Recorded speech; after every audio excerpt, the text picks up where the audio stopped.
Hey guys, it's time. I'm going to do the book review on The Last One at the Wedding. This book,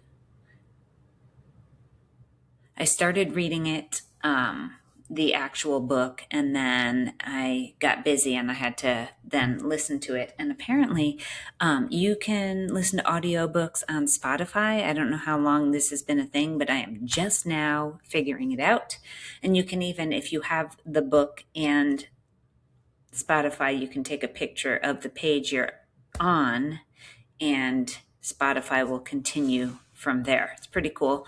And I feel like I have missed out on this, so I'm going to be using this more often. But anyway, I have my handy dandy questionnaire here. Sorry about the background noise.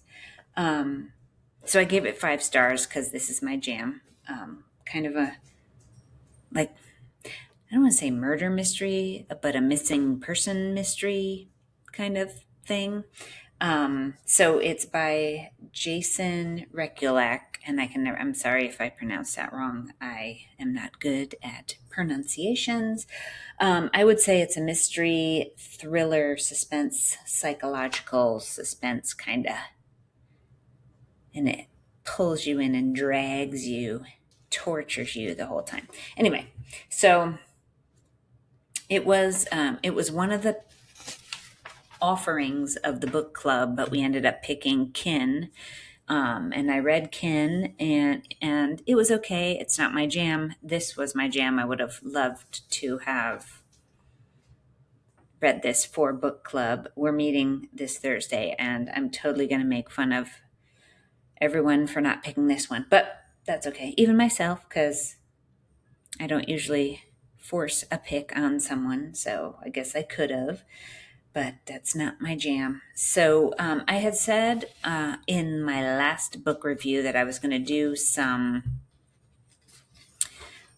questions, but I didn't get that many, but I got this one, which is a statement, which I also asked for. The family dynamics were just as interesting to me as the mystery. That was from Amanda. And then I'll skip through Nicole. I loved how uncomfortable the setting felt from the very beginning. Yes. And then my friend Jen, spoiler alert, fast forward about 10-15 seconds right now. My friend Jen said, oh my gosh, did you expect the arranged, are you sure you're skipping over arranged marriage? Okay, I said it. Boom. No, I was not expecting that. Not expecting that at all. So now let's get to it. So the hook for me was the fiance and how dismissive he was at first. So it automatically, you're like, oh, something's going on with that. My guess was totally different than what it was, which I think happened to everyone. I don't think anyone would have guessed what was going on really. So what it's about, I had trouble explaining it, so I'm just going to read it. Estranged father, daughter, reconnecting because she's getting married. So he gets a call, the dad gets a call, and it's kind of in his perspective, the whole book. So it's the dad taking you through his experiences through the whole thing. So he wants to meet up with her before the wedding, so he goes up to Boston to meet the fiance, who seems a little dismissive, like I said, and that was the hook. Kind of, he wasn't mean. He was just kind of like, didn't seem like he wanted to be there. And then he was kind of like that again for the second meeting. But so the father drives all the way up, I don't know, 3 hours, I think, to where his estranged daughter is now living, meets the fiance, and kind of is slightly weirded out by the whole thing, wants to talk about and apologize for the big reason they weren't talking for 3 years, but she's like, no, I don't want to talk about that. Just forget about it. Totally. Well, he doesn't want to forget about it, but she's like, nope, not talking about that. So that was it for that. Then fast forward to the wedding, and it just gets weirder from there. So it goes through a few things before it starts kind of like what the father does. He delivers packages for UPS, and he's been there for years and years and years. He was still working there currently, not making millions of dollars. He actually delivers packages. And the man that the daughter is marrying is from a rich family.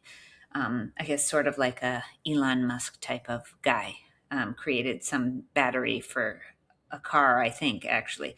So anyway, what stood out to me, the characters, pretty much the characters at the wedding, all the characters stood out differently. I mean, just as soon as I was like, oh, that's strange, there was another one that was strange. So I found myself falling for the immediate assumption about the outer layer of each character. And it was totally deeper than that. So the outer layer of the fiance was that he was dismissive. The outer layer of the um, future father-in-law was kind of prestigious and made time for uh, the dad of the bride to talk to him and everything. But he had just people working for him, all kinds of servant people, and but he seemed humble at the same time. The fiance, the groom's mother, was kind of ill, and we didn't get to meet up with her until later. And then the guy who is narrating the book, like the dad of the bride, his sister helped take care of the bride as she was growing up because the mother passed away when she was young. So the sister, the aunt, I guess, of the bride gets to come to the wedding as well. And last second, she is fostering this 9 or 10 year old girl, and she just received her the day before. So now they're all three going to this wedding, and it takes place at an empty summer camp that I guess the rich father of the groom owns, and they would go vacation there and everything. So it was a whole long weekend of wedding stuff. But a few weeks before the wedding, the dad receives something in the mail saying that this girl had disappeared, and she was dating the fiance, and she disappeared, and they know that the fiance has killed this girl, supposedly. So the father's like freaked out by it, and so he calls his daughter, and she's like, just bring it with you, there's a whole thing behind it, just bring it, and so they can track it down or whatever. So she kind of wasn't even, she had already known about it, obviously. Anyway, so the real life reflection, I guess, and again, I guess every family just has some crazy family members involved in their in their lives. We all have the crazy ones, right? I might be the crazy one. I'm not sure. And then favorite line or moment. Again, this is sort of a spoiler alert, so I am sorry.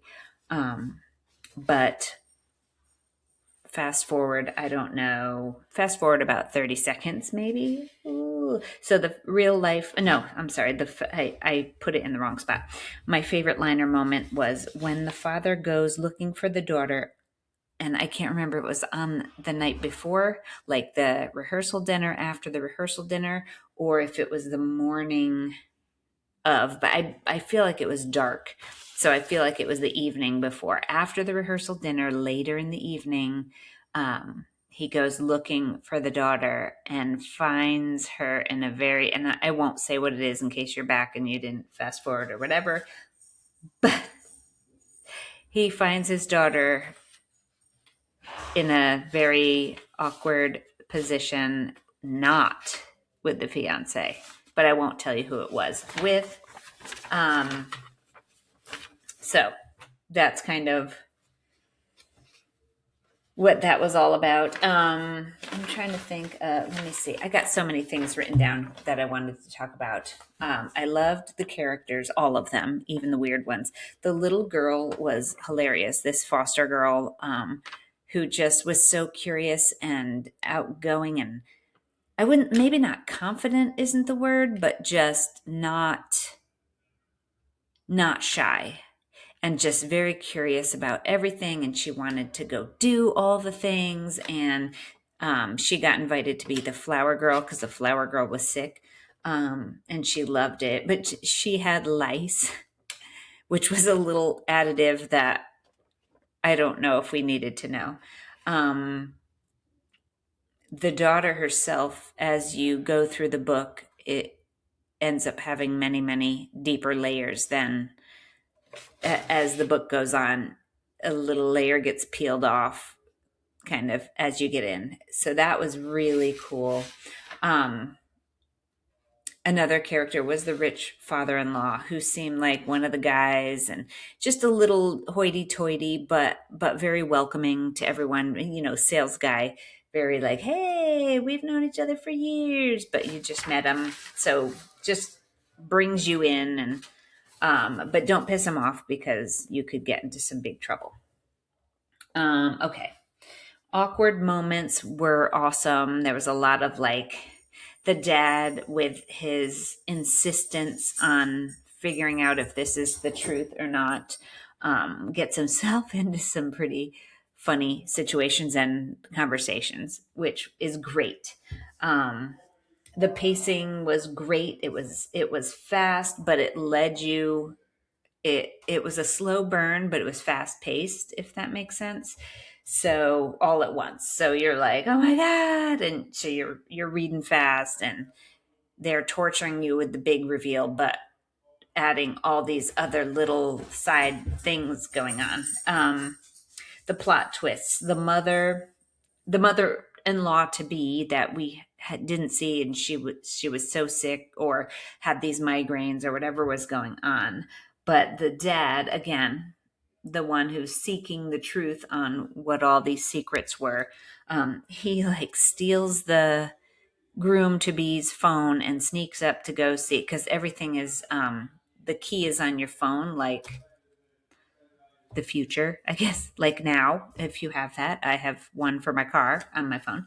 But so he steals his phone to unlock the door into the room that the mother of the groom is staying in, and goes and has this whole conversation with her as if she wasn't sick.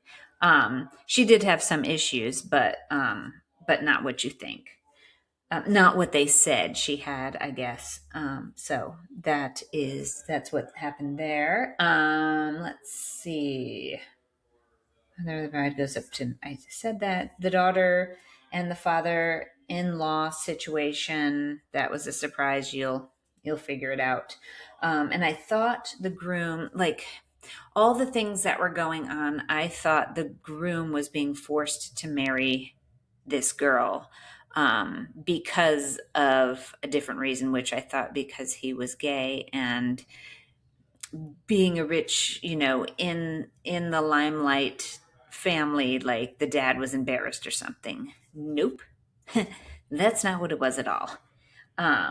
So it was a crazy freaking facade, the whole thing. But it's crazy what it actually was. And then you find out more about the daughter and her background, and the aunt being like, don't you remember when this happened? She's manipulating you. And you're just like, oh my God. I mean, it was great.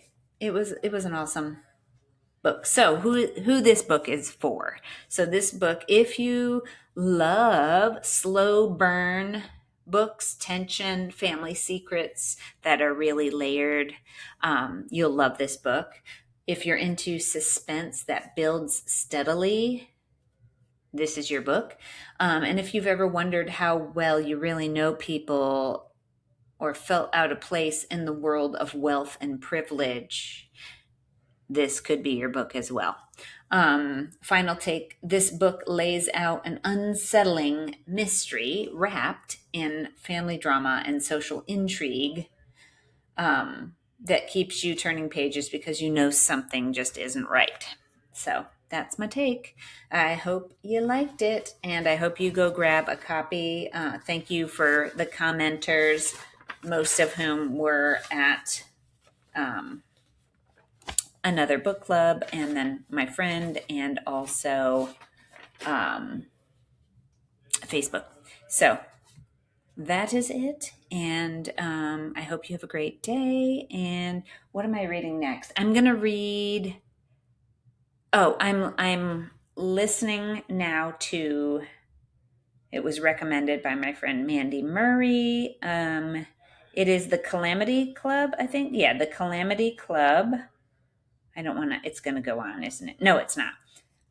By Catherine Stockett, and it looks like this. So, if you want to read that, and as you're reading it, if you want to comment on this video or anywhere else that this might be, I'll probably put a little.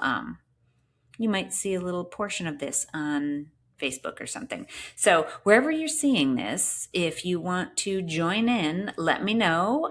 Comment here, comment there.